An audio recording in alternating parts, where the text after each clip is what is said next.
दोस्तों, आज के वीडियो में हम लोग पढ़ेंगे लोकतांत्रिक राजनीति पार्ट 2। हम 10वीं क्लास का पढ़ रहे हैं दोस्तों। ये लोकतंत्र की उपलब्धियां अध्याय 4 है। लोकतंत्र की उपलब्धियां ये पढ़ेंगे। बहुत इंपॉर्टेंट वीडियो होने वाला है दोस्तों, अंत तक वीडियो को देखिएगा। पहला प्रश्न है, लोकतांत्रिक व्यवस्थाओं ने निम्नांकित किन मुद्दों पर सफलता पाई है। ये लोकतांत्रिक व्यवस्था, अगर हम भारत की ही बात करेंगे, भारत के परिप्रेक्ष्य में ही ये क्वेश्चन है, तो लोकतांत्रिक व्यवस्था जो है किन मुद्दों पर सफलता पाई है। क्या राजनीतिक असमानता को समाप्त कर दिया गया है? ऐसा बिल्कुल नहीं है। राजनीतिक असमानता समाप्त नहीं हुआ है दोस्तों। दूसरा है, लोगों के बीच टकराव को समाप्त कर दिया है। यही बिल्कुल सही है। दूसरा स्टेटमेंट दोस्तों बिल्कुल सही है। कहीं ना कहीं जाति से लेकर के या फिर धर्म से लेकर के जो टकराव हैं जनता के बीच में, आपसी टकराव को इस लोकतांत्रिक व्यवस्था ने कहीं ना कहीं समाप्त किया है। अतः प्रश्न का उत्तर दूसरा ख बिल्कुल सही है। तीसरा ऑप्शन देख लेते हैं। तीसरा ऑप्शन यहां पर है दोस्तों, बहुमत समूह और अल्प समूह के साथ एक सा व्यवहार करता है। ऐसा नहीं है दोस्तों, ये भी गलत है। बहुमत समूह अल्प समूह एक सा व्यवहार करता है, ये ऐसा भी नहीं है, गलत है। और समाज की आखिरी पंक्ति में खड़े लोगों के बीच आर्थिक पैमाना का कम कर दिया, ऐसा नहीं है। सभी को समान रोजगार मिलेगा और समान जो है समानता होगी, तो ये भी बात नहीं है। अतः प्रश्न का उत्तर केवल 2 होगा दोस्तों। लोगों के बीच टकराव को समाप्त हुआ है। ये लोकतांत्रिक व्यवस्था का सबसे बड़ा, अगर हम परिणाम कहेंगे, फल कहेंगे, तो यही है। ऐसे प्रश्न बराबर एग्जाम में आते हैं दोस्तों। यूपीएससी में भी ऐसे प्रश्न आते ही आते हैं। प्रश्न नंबर दूसरा है, इनमें से कौन सी एक बात लोकतांत्रिक व्यवस्थाओं के अनुरूप नहीं है। ये लोकतांत्रिक व्यवस्था, लोकतंत्र का ही मतलब होता है लोगों का शासन द्वारा दोस्तों, लोगों द्वारा, लोगों के लिए और लोगों का शासन होता है लोकतंत्र। अनुरूप कौन सा नहीं है? कानून के समक्ष क्षमता तो है दोस्तों, आर्टिकल 14 हमारा कहता है। उत्तरदायी शासन भी है, कहीं ना कहीं संसदीय शासन प्रणाली है, निर्वाचित सरकार है, तो उत्तरदायी शासन प्रणाली, ये भी सही है। स्वतंत्र निष्पक्ष चुनाव है, ये भी बात सही है। 18 साल की उम्र के प्रति सभी व्यक्ति जो है मतदान दे सकते हैं, ये भी सही है। परंतु यहाँ पर घ देखते हैं दोस्तों, बहुसंख्यकों का शासन, ऐसा कुछ नहीं है दोस्तों। यहाँ पर लोकतांत्रिक व्यवस्था में प्रत्येक व्यक्ति को वोट देने का अधिकार है जिसकी उम्र 18 साल है। 18 साल के प्रत्येक व्यक्ति और सभी व्यक्ति जो इच्छुक हैं चुनाव में भाग ले सकते हैं और जनता उनको चुनती है दोस्तों। इलेक्शन के द्वारा जनता चुनती है। तो बहुसंख्यक का शासन नहीं है, ये कहना बिल्कुल गलत है। और जो गलत है यही हमारे प्रश्न का सही उत्तर है। अतः घ इस प्रश्न का बिल्कुल राइट आंसर है। चलते हैं प्रश्न नंबर 3 की ओर दोस्तों।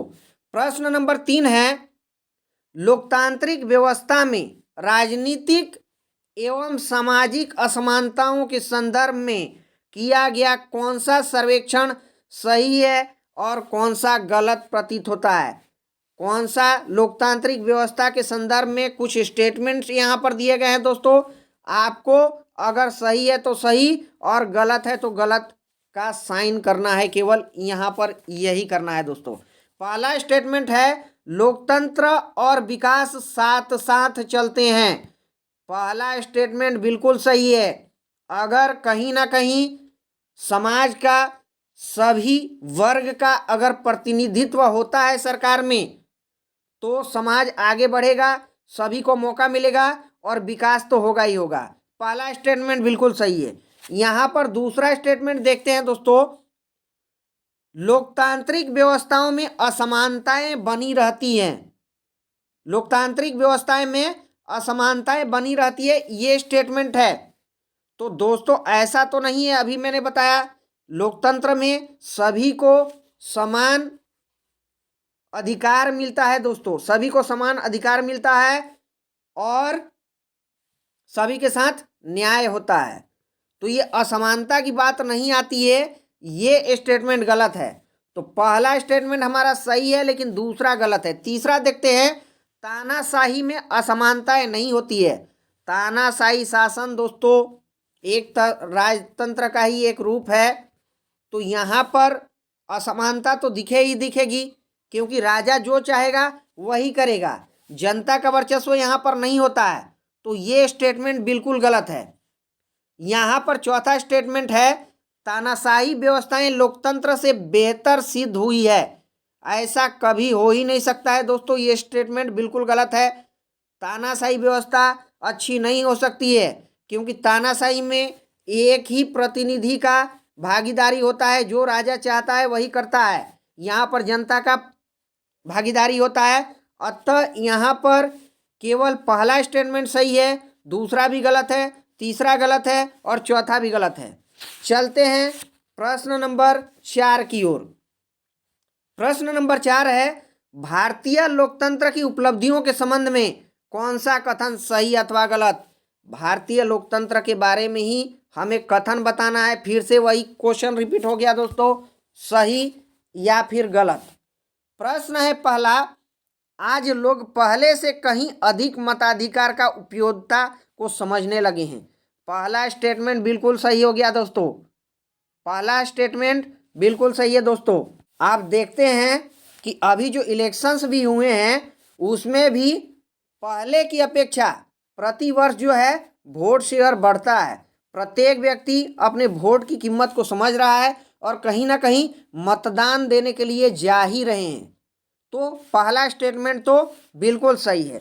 दूसरा यहाँ पर स्टेटमेंट है, शासन की दृष्टि से भारतीय लोकतांत्रिक व्यवस्था ब्रिटिश काल के शासन से बेहतर है।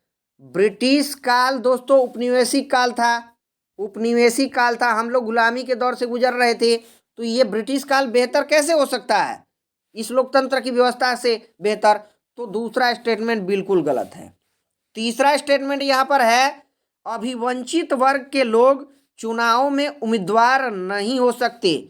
देखिए दोस्तों ये भी गलत है, क्योंकि भारतीय लोकतांत्रिक व्यवस्था में ये व्यवस्था है कि जिस भी व्यक्ति की, जिस नागरिक की उम्र 18 साल है, चाहे वो किसी भी जाति का हो, किसी भी धर्म का हो, चाहे कहीं भी रहता हो, किसी भी प्रदेश में रहता हो, उसको वोट देने का अधिकार है। तो ये अभिवंचित वर्ग को चुनाव से दूर नहीं किया जाएगा, ये बिल्कुल गलत है। सबको समान अधिकार है, इलेक्शन में खड़े भी हो सकते हैं और वोट भी दे सकते हैं। यहाँ पर चौथा स्टेटमेंट है, राजनीतिक दृष्टि से महिलाएं पहले अधिक सत्ता में भागीदार बन रही है। बिल्कुल सही है दोस्तों, पहले की अपेक्षा कहीं ना कहीं महिलाओं का वर्चस्व बढ़ रहा है समाज में। अभी भारतीय संसद ने एक कानून भी पारित किया है दोस्तों, 106वां संविधान संशोधन 2023। ये जो है नारी शक्ति वंदन विधेयक पारित किया है, जिसमें लोकसभा और विधानसभा में महिलाओं को 33% आरक्षण की व्यवस्था की जाएगी। और सरकारी नौकरी में तो ऑलरेडी आरक्षण की व्यवस्था प्रत्येक सरकार प्रत्येक राज्य में दे ही रही है। तो महिलाएं आगे समाज में आ रही है, ये स्टेटमेंट बिल्कुल सही है। तो यहाँ पर दोस्तों हमारा पहला स्टेटमेंट सही है, दूसरा गलत है, तीसरा गलत है और चौथा भी सही है।